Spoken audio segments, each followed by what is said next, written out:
Hoy, estudiemos las palabras de Dios con el tema El secreto del perdón de pecados y la Pascua. A través de este tema, tomémonos un tiempo para entender la voluntad de Dios. Lo más importante en nuestra vida de la fe es la relación entre Dios y nosotros. ¿No es así? ¿Por qué dice la Biblia que somos pecadores? ¿Y por qué tenemos que orar sin cesar a Dios, diciendo: «Oh Dios, soy pecador»? ¿Soy pecador? Necesitamos conocer la relación entre Dios y nosotros, los seres humanos.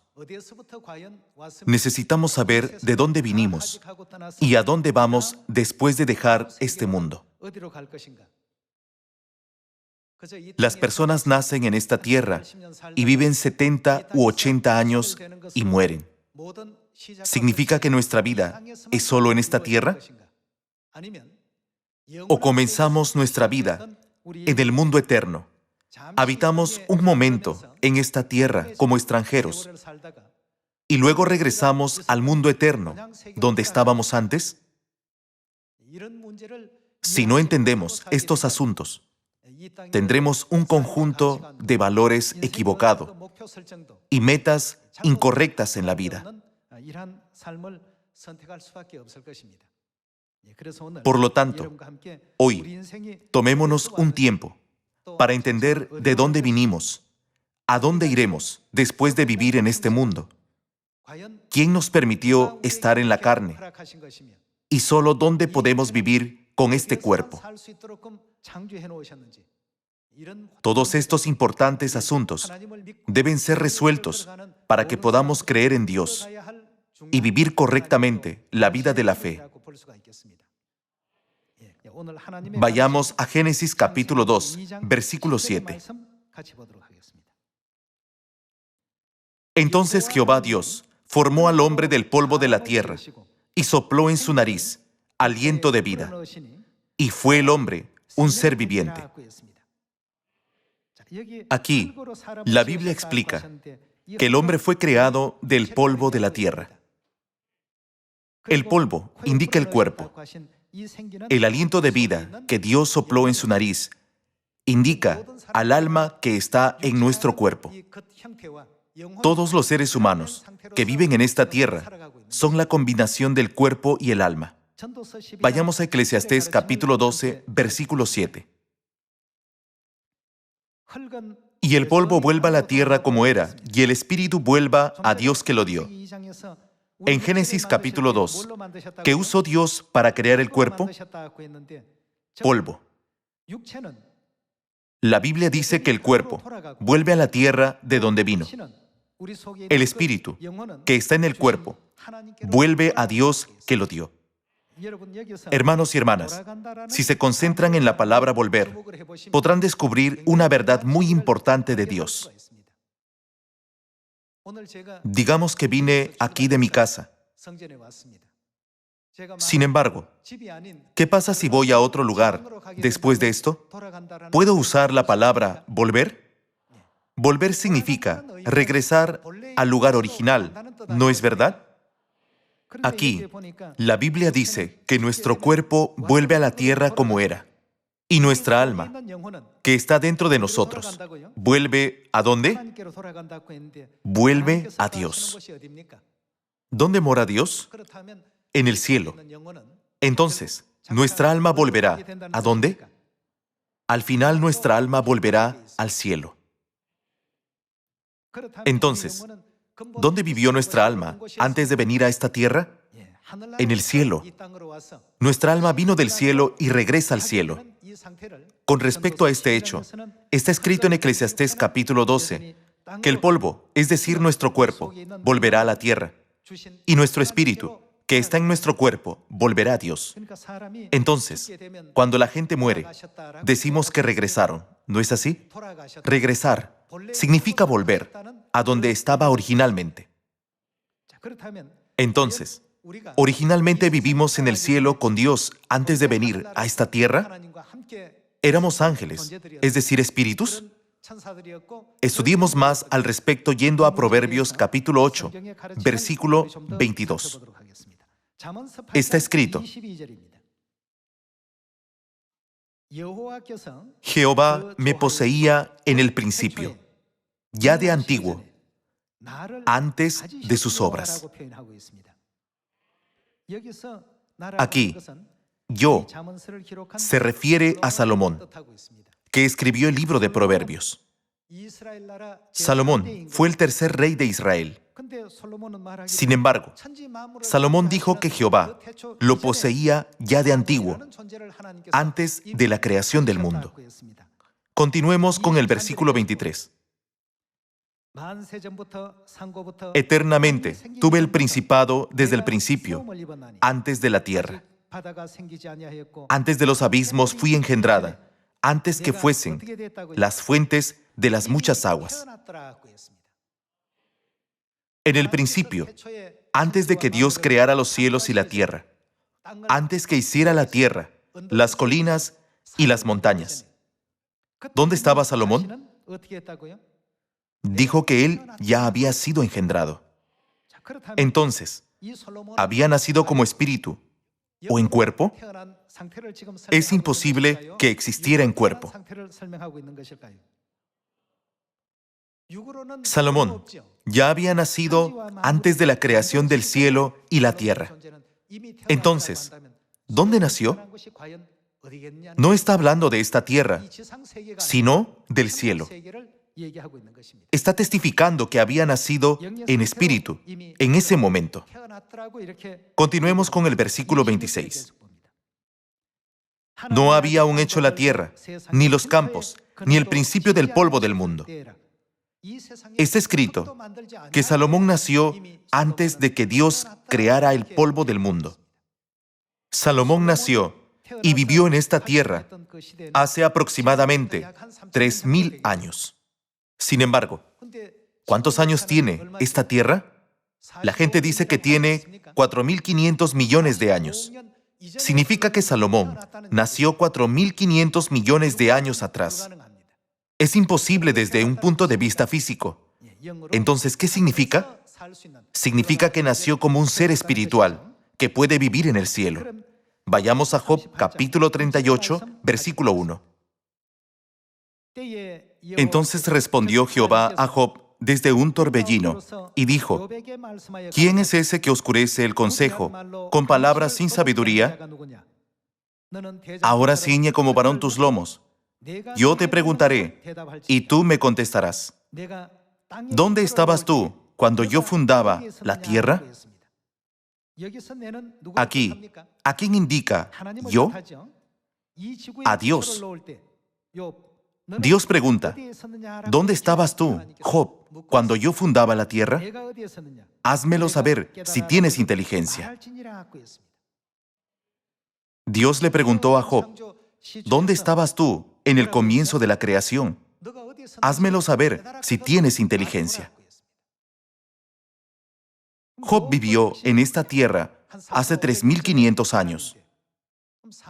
Sin embargo, Dios le recuerda que había existido 4500 millones de años atrás. Continuemos con el versículo 21. Tú lo sabes, pues entonces ya habías nacido, y es grande el número de tus días. Dios le preguntó a Job: ¿dónde estabas tú cuando yo fundaba la tierra? Házmelo saber si tienes inteligencia. Pero Job no pudo responder esa pregunta. Entonces Dios le dio la respuesta: entonces ya habías nacido. Has vivido muchos años. Fue incluso antes de la creación de la tierra. Entonces, ¿dónde nació Job? ¿Acaso no fue en el cielo? ¿En qué forma? En forma espiritual. Él nació como un ángel. Entonces, solo Job y Salomón nacieron en el reino de los cielos, mientras que todos los demás nacieron en esta tierra. ¿Creen eso? La Biblia muestra el caso de Job y Salomón como ejemplos para toda la humanidad, para que podamos entender dónde nacimos antes de venir a esta tierra. Entonces, ¿por qué estamos aquí? ¿Cuánto queremos ir al cielo? Allí hay vida eterna, bendiciones, felicidad y alegría desbordante. La Biblia dice que Dios creará regocijo todos los días en el cielo. ¿Por qué Salomón y Job vinieron a este planeta Tierra, que está lleno de dolor y sufrimiento, en lugar de permanecer en el cielo para siempre? Hay una razón para todo. No vinieron a esta tierra en este cuerpo sin razón. Esto no se aplica solo a ellos. Con nosotros es lo mismo. ¿Por qué tenemos que vivir en esta tierra? Debe de haber una razón por la que debamos vivir en dolor, agonía, sufrimiento, ansiedad y preocupaciones. Jesús vino a esta tierra con la respuesta a esta pregunta. Vayamos a Lucas capítulo 19. Lucas capítulo 19, versículo 10. Porque el Hijo del Hombre vino a buscar y a salvar lo que se había perdido. Jesús vino a esta tierra para buscar a los que se habían perdido y salvarlos. Este fue el propósito de su venida. Aquí Jesús dijo que estábamos perdidos. Entonces, ¿dónde estábamos antes de perdernos? Originalmente, estábamos en el cielo. Sin embargo, nos perdimos en el cielo y estamos deambulando en esta tierra. Por eso Jesús dijo que nos habíamos perdido. Él dijo que vino hasta esta tierra a buscar y salvar lo que se había perdido. Entonces, ¿por qué nos perdimos? Encontremos la respuesta a través de Mateo capítulo 9. Hay una respuesta para cada pregunta en la Biblia. Mateo capítulo 9, versículo 13. Id pues y aprended lo que significa misericordia quiero y no sacrificio, porque no he venido. Aquí el que habla es Jesús. No he venido a llamar a justos, sino ¿a quiénes? Sino a pecadores al arrepentimiento. Si leen la Biblia con los versículos relacionados, podrán encontrar pistas muy importantes. ¿Por qué nos perdimos? Nos perdimos porque pecamos en el cielo. Fuimos arrojados a esta tierra porque pecamos. Por esa razón, Jesús dijo, el Hijo del Hombre vino a buscar lo que se había perdido, mencionando el propósito de su venida a la tierra. En otro versículo dijo, he venido a llamar a los pecadores. Hermanos y hermanas, llamar y buscar, ¿no son lo mismo? Si quieren encontrar al diácono Kim, ¿no lo llamarían diciendo, diácono Kim? Llamar y buscar tienen el mismo significado. Jesús vino a esta tierra para buscar a los pecadores. La Biblia nos enseña que todos los seres humanos eran espíritus, es decir, ángeles que pecaron en el cielo y fueron arrojados a la tierra.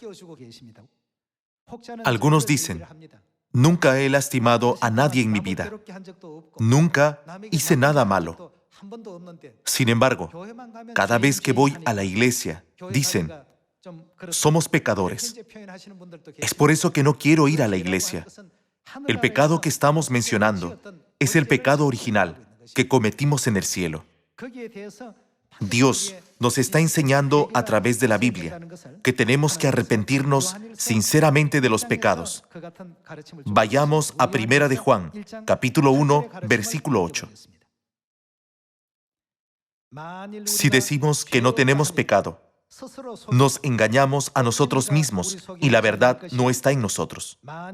Si confesamos nuestros pecados, Él es fiel y justo para perdonar nuestros pecados y limpiarnos de toda maldad. Si decimos que no hemos pecado, le hacemos a Él, ¿qué? Le hacemos a Él mentiroso y su palabra no está en nosotros. Si decimos, no tenemos pecado, estamos haciendo a Dios mentiroso. Significa que todas las personas que viven en esta tierra Son las almas que pecaron en el cielo, los ángeles que pecaron en el cielo. Jesús vino a esta tierra para guiar a las almas que pecaron al arrepentimiento, para buscar lo que se había perdido. Llevó una vida de sufrimiento y murió en la cruz por nuestros pecados. Debemos saber claramente por qué estamos aquí, en esta tierra. Y también debemos saber la razón por la cual toda la humanidad tiene que creer en Dios. Creen que nacieron en esta tierra solo para comer, envejecer, sufrir enfermedades, morir, ¿y eso es todo? Hermanos y hermanas, eso no es verdad. Dios nos está enseñando con claridad algo que todavía no entendemos. Mientras estemos en la tierra, debemos arrepentirnos de todos nuestros pecados, que es lo que Dios desea que hagamos, y regresar a nuestro hogar celestial que perdimos. Dios vino a esta tierra del cielo para salvar a los pecadores. Nuestros pecados no son los que cometimos en esta tierra, sino los que cometimos en el cielo. Entonces, ¿qué pecado cometimos en el cielo que fuimos arrojados a esta tierra? Veamos Romanos capítulo 6, versículo 23. Porque la paga del pecado es muerte. Hermanos y hermanas, también hay muchos tipos de crímenes en este mundo. Hay delitos menores, violaciones de las leyes de tránsito, homicidios, etc. Hay muchos. Sin embargo, el pecado que cometimos en el cielo nos dio la pena de muerte. La Biblia dice que la paga del pecado es muerte. ¿Damos sentencia de muerte a los que cometieron un delito menor? Nuestro pecado fue tan grave que merecíamos la pena de muerte. Debemos comprender que todos los seres humanos cometimos grandes pecados en el cielo y fuimos confinados a esta tierra para llevar una vida de pecadores como castigo por nuestros pecados. Si comparamos nuestra situación con el sistema de derecho penal, hemos recibido la pena de muerte. Cometimos pecados merecedores de la pena de muerte. Muchas veces usamos el término, somos pecadores que merecen la pena de muerte. Sin embargo, no nos damos cuenta de ese hecho y vivimos nuestra vida cotidiana. Por esa razón, nos volvemos arrogantes, orgullosos, y nos jactamos de nosotros mismos ante Dios.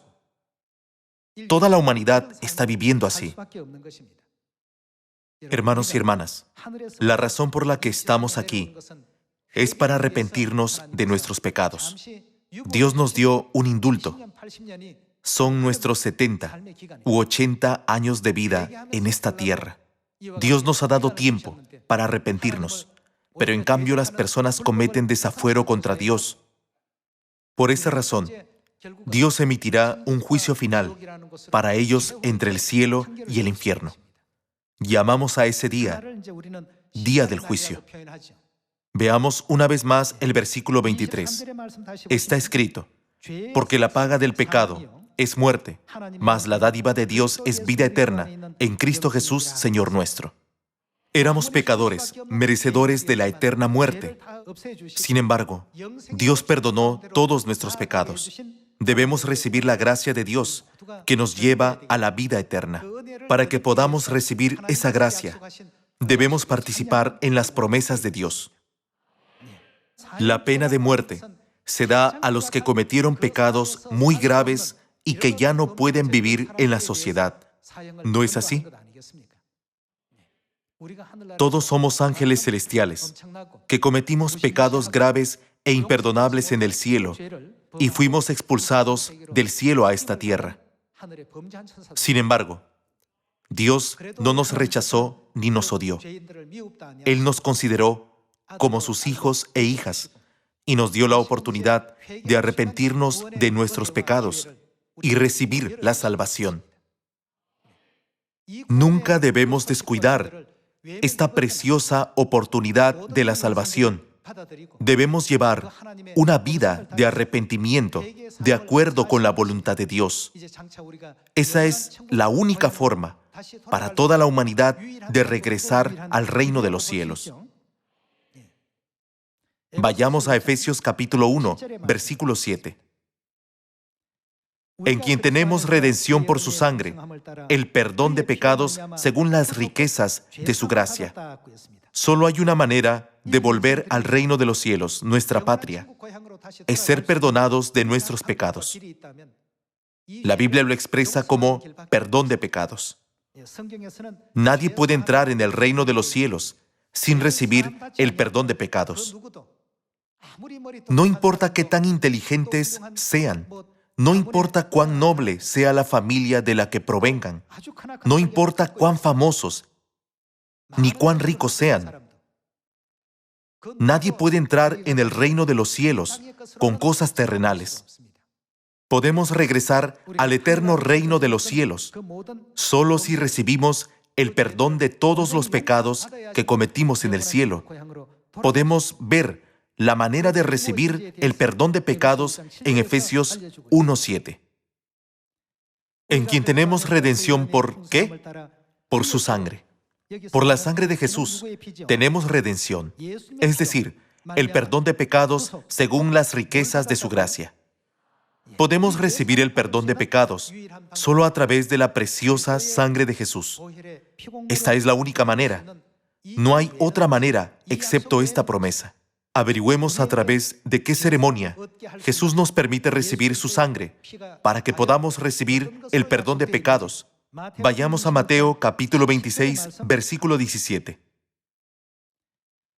El primer día de la fiesta de los panes sin levadura, vinieron los discípulos a Jesús diciéndole: ¿Dónde quieres que preparemos para que comas la Pascua? Y él dijo: Id a la ciudad a cierto hombre y decidle: el maestro dice, mi tiempo está cerca. En tu casa celebraré la Pascua con mis discípulos. Aquí podemos ver que Jesús quería celebrar la Pascua con una firme voluntad. Continuemos. Y los discípulos hicieron como Jesús les mandó y prepararon la Pascua. Podemos encontrar la preciosa promesa a través de la cual podemos recibir la sangre de Cristo. Es la Pascua. Continuemos con el versículo 26. Y mientras comían, tomó Jesús el pan y bendijo y lo partió y dio a sus discípulos y dijo: Tomad, comed, esto es mi cuerpo. Y tomando la copa, y habiendo dado gracias, les dio diciendo: Bebed de ella todos. No podemos beber la copa en sí. ¿Qué dijo Jesús cuando dio la copa que contenía el vino de la Pascua? Porque esto es mi sangre del nuevo pacto, que por muchos es derramada para remisión de los pecados. Jesús dijo: esta es mi sangre del pacto, y luego nos dio el vino de la Pascua. Dios prometió que cuando guardamos la santa ceremonia de la Pascua, que nos permite tener la carne y la sangre de Jesús, Él perdonará todos los pecados que cometimos en el cielo y que merecen la pena de muerte. Debemos creer en ello. Sin embargo, no hay iglesias que guarden la Pascua hoy en día, aunque la Biblia la testifica claramente. ¿Tenemos una Biblia diferente? Tenemos la misma Biblia. Ya sea la versión en inglés o el texto original, tienen el mismo contexto. Aunque tenemos la misma Biblia, las personas en la actualidad no celebran la Pascua. ¿No es sorprendente? Jesús vino a esta tierra y celebró la última cena con sus discípulos. Ese día fue la Pascua. Todos conocen la famosa pintura de Leonardo da Vinci. Se llama La Última Cena. Esa pintura representa la escena de la Pascua en la Biblia. Literalmente, ese día fue la última cena para Jesús en esta tierra. Él guardó la Pascua y nos prometió: si comen y beben esto, les daré la vida eterna. Este pan y este vino son la promesa de que reciben el perdón de pecados para que puedan regresar al reino de los cielos. Jesús quería asegurarse de darnos esa bendición a través de la Pascua antes de ascender al cielo. Jesús y sus apóstoles celebraron la Pascua en ese momento.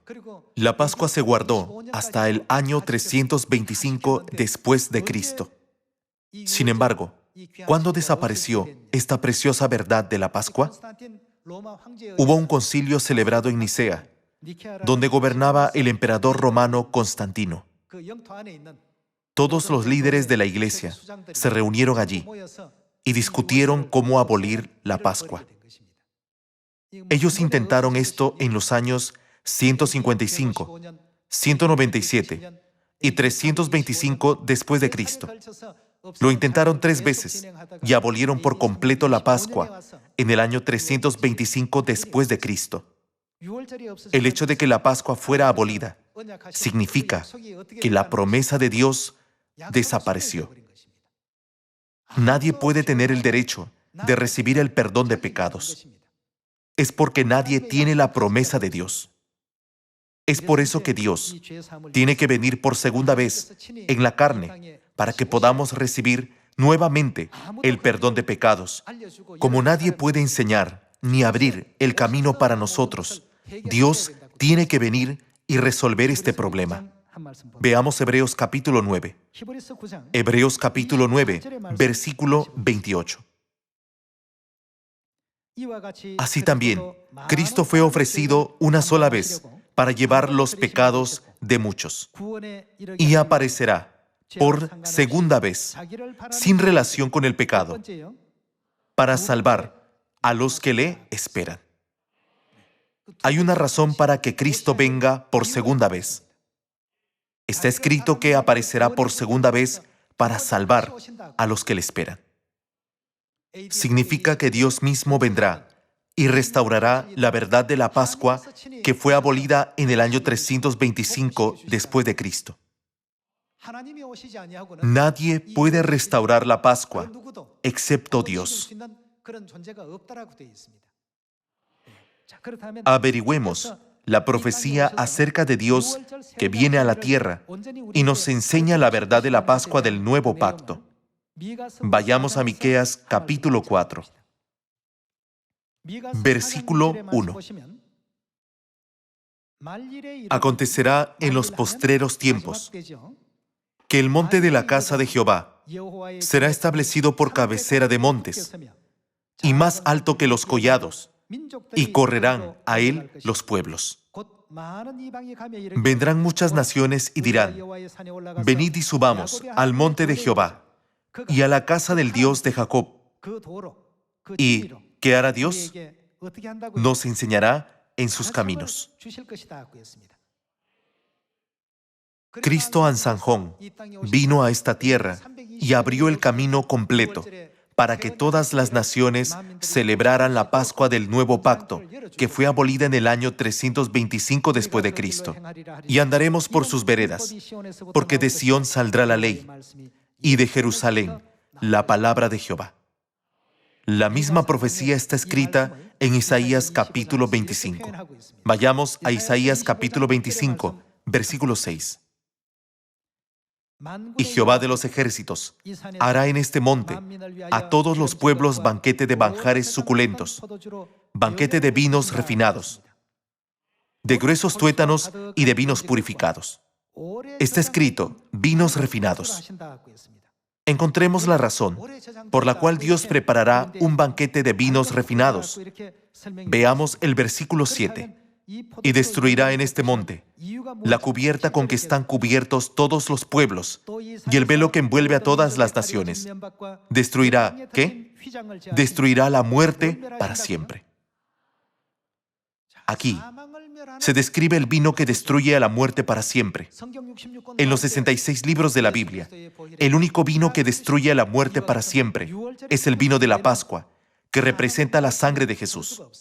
Entonces, ¿cómo destruye la muerte para siempre el vino de la Pascua? Jesús mencionó claramente al respecto en Juan 6:54. El que come mi carne y bebe mi sangre, tiene, ¿qué? Tiene vida eterna. Nosotros, los pecadores, No podemos tener vida eterna. Podemos tener vida eterna solo si nuestros pecados son completamente perdonados.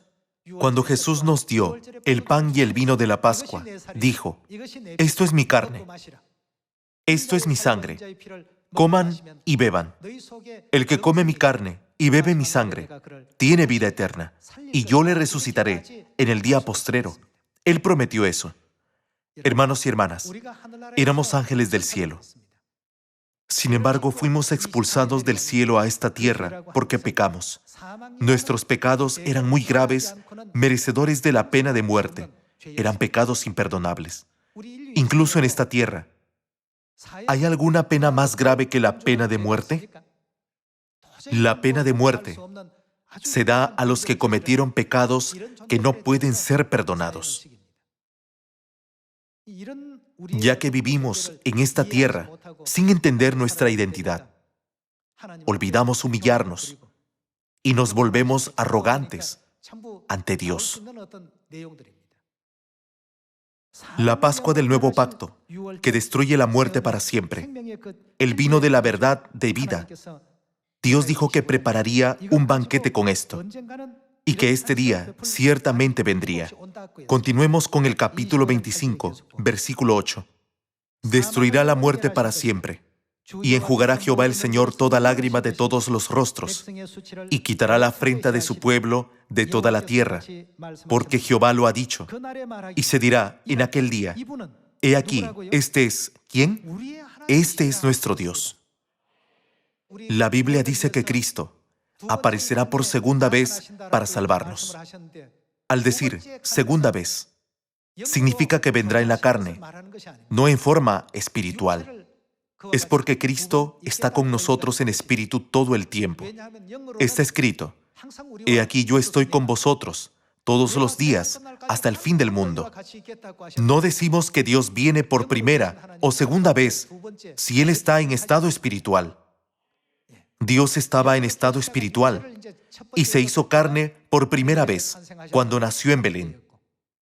Y está profetizado en Hebreos capítulo 9 que se hará carne una vez más para nuestra salvación. Y aparecerá por segunda vez, sin relación con el pecado, para salvar a los que le esperan. Si Dios viene por segunda vez, ¿pueden reconocerlo? Hoy, muchas personas afirman ser Cristo en su segunda venida. ¿Cómo podemos reconocer al verdadero Cristo que viene por segunda vez? Podemos encontrar la respuesta en la Biblia. Necesitamos estudiar las profecías de la Biblia. Si estudian las profecías de la Biblia, la Pascua había sido abolida desde el año 325 después de Cristo. Fue restaurada después de que transcurrieron 1600 años. Realmente era un vino añejo. Entonces, ese día, ¿qué dirá la gente? Y se dirá en aquel día: he aquí, este es nuestro Dios. Le hemos esperado y nos salvará. Este es Jehová, a quien hemos esperado. Nos gozaremos y nos alegraremos en su salvación. Hermanos y hermanas, Dios estableció la Pascua para que recibiéramos el perdón de pecados. Hoy, debemos entrar en el eterno reino de los cielos, obedeciendo estas profecías de la Biblia. Podemos entrar en el reino de los cielos con nuestra propia habilidad, sabiduría, autoridad, bienes o conocimiento. Nadie puede. Solo Dios puede perdonar nuestros pecados.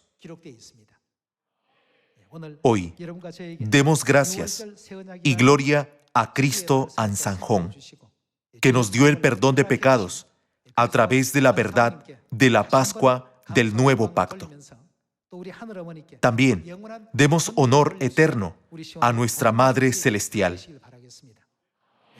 Todavía hay muchas personas a nuestro alrededor que no conocen la verdad de la Pascua del Nuevo Pacto. Entreguemos la noticia de la Pascua y enseñémosles la Biblia diciendo: reciban la salvación en la verdad con la que Dios se complace y vayamos juntos al cielo. Quisiera concluir el sermón de hoy. Muchas gracias.